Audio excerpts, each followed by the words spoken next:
नमस्कार। महावीर जयंती के पावन अवसर पर आप सभी को ढेर सारी बधाई। कल बाप ने स्कूल की तरफ से कल सबको छुट्टी भी है। अच्छा, आज विठल जी का प्रश्न था कि ईरान अमेरिका संघर्ष अप्रैल 2026, आज 2 तारीख है, इसमें क्या हुआ? भारत में तो भगवान हनुमान बाबे की कृपा है, हमारा कुछ बाल भी बांका नहीं हुआ, लेकिन लोगों को नुकसान हो रहा है। मौसम में बहुत ज्यादा परिवर्तन है। कैसे? अभी क्या है कि जैसे अपने यहाँ से जो एक्सपोर्ट हो रही थी ना सब्जियां, फल फ्रूट और तो वो जा नहीं पा रही है, तो उसके कारण से ना किसानों के काफी नुकसान हो गए। बाहर जाती है ना तो वो अलग टाइप की सब्जियां होती है, कॉस्टली होती है, वो उनको पैसे मिलते हैं। हाँ, तो वो सारा पैक हुआ माल खराब हो गया, नुकसान हो गया। आज मैंने पढ़ा कि जलगांव में केला है ना 4 रुपए किलो बिकने लग गया है। तो वो देखो उनके ना भाड़ा ही नहीं पूरा रहता है। समकालीन वैश्विक सामरिक राजनीति का अत्यंत जटिल और बहुस्तरीय उदाहरण प्रस्तुत करता है, जहां पारंपरिक सैन्य शक्ति और असंयमित युद्धक रणनीतियां आमने सामने खड़ी है। यह संघर्ष केवल खत्म हो गया ना। यह संघर्ष केवल सैन्य टकराव नहीं है, बल्कि मनोवैज्ञानिक, आर्थिक, कूटनीतिक और वैचारिक स्तरों पर भी दीर्घकालीन प्रतिस्पर्धा। आधा खत्म होता है तो उसका खड्डा भी तो हो जाता है ना। खड्डा भी खत्म होने का मतलब यह है कि वहां पे जितनी भी बिल्डिंग है उनको गिरा दिया गया है, सड़कें तोड़ दी है, पुल तोड़ दिए, बम गिरा के सबको तहस नहस कर दिया। सैकड़ों लोग मारे गए, रोज हजारों मारे जा रहे हैं। ठीक करवा सकते हैं उनको। अब ठीक होगा, पैसे लगेंगे, खूब पैसा चाहिएगा, महंगाई खूब है, ईरान की स्थिति बहुत ज्यादा खराब है, उसका एक्सपोर्ट जा नहीं रहा है। ईरान तो फंस गया। ईरान फंस गया। ईरान की रणनीति का मूल आधार सहनशीलता, स्ट्रेटेजिक इंड्योरेंस और सीमित प्रतिकार, सिस्टमैटिक रिटेलिएशन है। चूंकि प्रत्यक्ष रूप से अमेरिकी सैन्य शक्ति, विशेषकर वायु और नौसैनिक प्रभुत्व का मुकाबला कभी ईरान कर ही नहीं सकता, इसलिए उसने कम लागत उच्च प्रभाव वाले साधनों का चयन किया है। कभी भी ना इजराइल और अमेरिका है ना, कभी भी भारत को खत्म नहीं कर सकते। भारत को दुनिया की कोई ताकत खत्म नहीं कर सकती। आज तक जो आक्रांत आए, जिन्होंने लूटा ना, वो आज भी कटोरा लिए कोई भी नहीं कर सकता। कटोरा लिए घूम रहे हैं। भारत आज भी सोने की चिड़िया है, और देश में आज देखो ना, हर व्यक्ति कितनी बड़ी बड़ी गाड़ियां ला रहा है, कितने रुपए खर्च कर रहा है, बड़े बड़े मकान में रह रहा है। तो इसका मतलब भारत आज भी सोने की चिड़िया है। और अपने पास खाने के लिए कितने प्रकार के अनाज है। आप कितने प्रकार के अनाज खाते हो? दुनिया में है ही नहीं। अमेरिका में 2 3 4 तरह का अनाज मिलता है, रूस में मिलता है, पाकिस्तान में है नहीं। लेकिन अपन तो जौ खाते हैं, जवार खाते हैं, मक्का खाते हैं, बाजरा खाते हैं, चना खाते हैं, मूंग खाते हैं, मोट खाते हैं, रागी है, राजगीरा है, हजारों प्रकार के अनाज है। उसमें गेहूं चावल तो अपना नंबर बहुत बाद में आता है, अपन गेहूं चावल नहीं खाते हैं विठल जी। और हम है ना, आज भी हमने ना मल्टीग्रेन की इतना उसके ना कढ़ाई में तेल में तली हुई इतनी बढ़िया पूड़ी बनती है, जैसे कचौड़ी की तरह। और इसके दोस्त भी बहुत पसंद करते हैं। तो मल्टीग्रेन हम खाते हैं। मल्टीग्रेन से ताकत आती है, शरीर स्वस्थ रहता है, किसी भी प्रकार का बीमारी नहीं होती। हमारे घर में है ना 6 महीने के बच्चे से लेकर है ना, इसके परदादा जी है 86 ईयर ओल्ड, वो भी खाते हैं। अभी तक बीमार नहीं हुआ। कभी नहीं होता, कोई नहीं होता।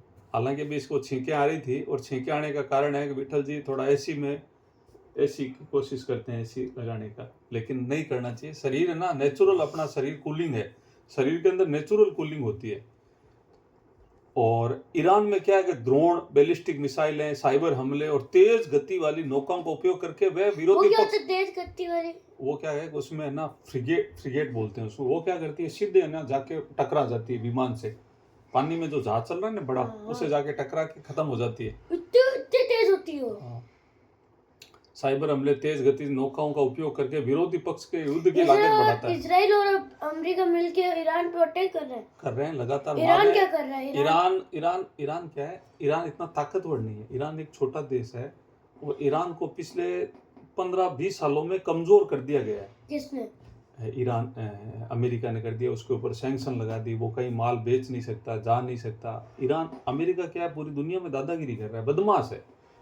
तो अपन को तो कर ही नहीं सकता। अपने तो 140 करोड़ का देश है यार।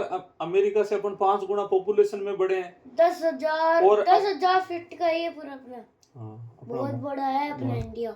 मैप में दिखते हैं इतना सा पर है इतना बड़ा। तो ये रणनीति पारंपरिक विजय के बजाय लंबे समय तक टिके रहने पर केंद्रित है। ईरान चाहता है कि लंबे समय तक युद्ध हो। चाइना में कितने दिन रहते हैं? चाइना और अपन दोनों ताकत में बराबर है, लेकिन चाइना क्या है कि उसने तकनीकी रूप से चाइना ने बहुत प्रोग्रेस की। दुनिया की अधिकांश जो वस्तुएं ना, चाइना डोनाल्ड ट्रम्प में जैसे लगते हैं पूरे। लुटाना तो यार दोनों बदमाश है, दोनों हराम का खाना, दोनों को हराम का चाहिए, उनके खून मुंह पे लगा हुआ है, वो हराम का खूब खा खा के, फोगट का खा खा के, चोरी डकैती भ्रष्टाचार का खा खा के पनपे हुए हैं। अब उनको क्या है कि अब उनकी नानी याद आ रही है कि यार अब तो कुछ नहीं मिल रहा है। इसके अतिरिक्त ईरान का क्षेत्रीय प्रभाव है ना, रीजनल लेवरेज है, उसकी शक्ति का महत्वपूर्ण घटक है। मध्य पूर्व में विभिन्न सहयोगी समूह प्रॉक्सी नेटवर्क के माध्यम से संघर्ष को भौगोलिक रूप से फैला रहा है। वो है ना आतंकवादी समूह के साथ में मिलकर है ना पूरी दुनिया में, उसने ईरान ने भी क्या है कि कथा पूरी कर रखी है। मैं ना सुबह ना मम्मी में झाड़ू निकालती ना, सुबह में झाड़ू मम्मी जब है ना एक सुबह ऐसे राउंड निकालता है, दो वो पूरे विमान निकालता है। वो क्या है कि टॉय विमान बोलते हैं उनको, वो टॉय, वो ना ऐसे हेलीकॉप्टर घूमने वाला ऐसा इसकी ऐसा है ना, ये पंखा दिख रहा है ना आपको, ये पंखे जैसा होता है, पंखे के ऊपर उस हेलीकॉप्टर से बना रखा है, ठीक है, वो पूरा से राउंड काटते है, सुबह 4-5 चक्कर निकालता है। तो वो क्या टॉय लेता है, वो देखता है कि चाइना, बांग्लादेश और पाकिस्तान भारत पे कोई है ना गलत काम तो नहीं कर रहे हैं, भारत के ऊपर है ना अगर हम आक्रमण करने की कोशिश करेंगे तो वो सिग्नल भेज देगा, अपने को तैयार हो जाएंगे और उस पर पाकिस्तान पे अटैक कर देंगे और पाकिस्तान का नेस्त नाबूद कर देंगे, पाकिस्तान को बिल्कुल मिट्टिया मेट कर देंगे, चाइना को भी कर देंगे। अमेरिका कभी अपने से भिड़ाना तो अमेरिका की 12 बजा देंगे। तो अपन तो ताकतवर है क्योंकि अपन मल्टीग्रेन खाते हैं, अपने अंदर ताकत है और अपन भगवान का भजन करते हैं, अपन नेकी पे चलते हैं, नैतिकता से चलते हैं, अपन है ना ईमानदारी से काम करने की कोशिश कर रहे हैं, हम अपने कर्तव्य पथ पर लगातार आगे बढ़ रहे हैं। अमेरिका को फोकट का चाहिए की रोटी नहीं बचे, जानबूझ के खाया करो। नहीं खाना चाहिए, और जानबूझ के नहीं बेटा, वो तो बहुत शानदार है, खूबसूरत है, बहुत टेस्टी है, अपन घर पे तैयार करते हैं। तो ये जो संकट है ना, जैसे क्या है कि खाड़ी देशों में इजराइल के हमले और दबाव डालकर वह संदेश देता है कि अमेरिका के साथ खड़े होने की कीमत क्षेत्रीय अस्थिरता को चुकानी पड़ेगी। इस प्रकार ईरान युद्ध में अमेरिका कितना बड़ा है? अमेरिका भौगोलिक दृष्टि से भारत से बड़ा है, उसका जो क्षेत्रफल है वो बड़ा है। बड़ा उसने क्या किया है कि उधर से इधर माल चुराया, इधर चुराया उसने, लोग बहुत सारे देशों की सीमाएं चुरा ली उसने। वो अब इंडिया से भी बड़ा है वो। हाँ इंडिया से बड़ा है। तो आप कहते हो ना, अरे बड़े होने से क्या, अपन संख्या बल में अपन जाता है। वो अमेरिका में एक आदमी एक सिपाही पड़ गए ना, उसको तो मार देंगे पूरा।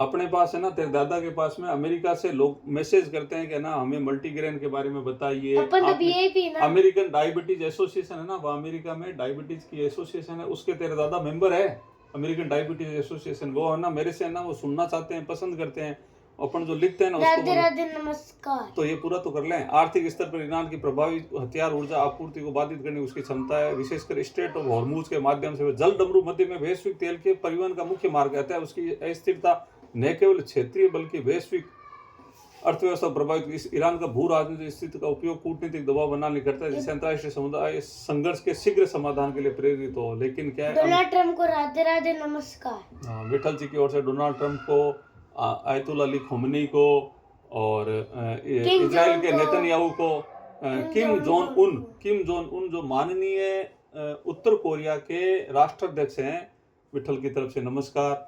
इसी प्रकार से शी जिनपिंग जो चाइना के राष्ट्राध्यक्ष है, प्रीमियर है, उनको भी हमारी तरफ से राधे राधे। आज सबको राधे राधे। सब बालाजी महाराज सालासर भगवान है ना सबकी सहाय करे, बालाजी महाराज सबकी सहाय करे, सबको सद्बुद्धि दे। 11 तारीख को है ना, 11 तारीख को मेरा बर्थडे है। 11 तारीख को सालासर के अंदर सुवामनी करेंगे, सब आ जाए जो वीडियो देख रहे हैं। हाँ तो विठल को 10 साल हो जाएंगे, सुवामनी नहीं 12 नहीं 11 सॉरी 10 हो जाएंगे, 11वां चलेगा, चालू हो जाएगा। ठीक है, तो राधे राधे सभी को नमस्कार। और ये ईरान और ये जो चल रहा है इसमें हम सब लोग है ना सहज भाव से रहे। जो ओस्टिटी मतलब यानी कि जो अपने पास संसाधन है उसी से अपना काम चलाएं, अपना ना घर बार चलाएं, उसे बिल्कुल वेस्टेज नहीं करें। अभी थोड़ी कठिनाई रहेगी। ज्योतिष कह रहा है कि जुलाई में युद्ध खत्म हो जाएगा। ज्योतिषी आंकलन ये है कि जुलाई में शांति वापस जाएगी। आज की वीडियो यहाँ पे एंड होती है। Thank you.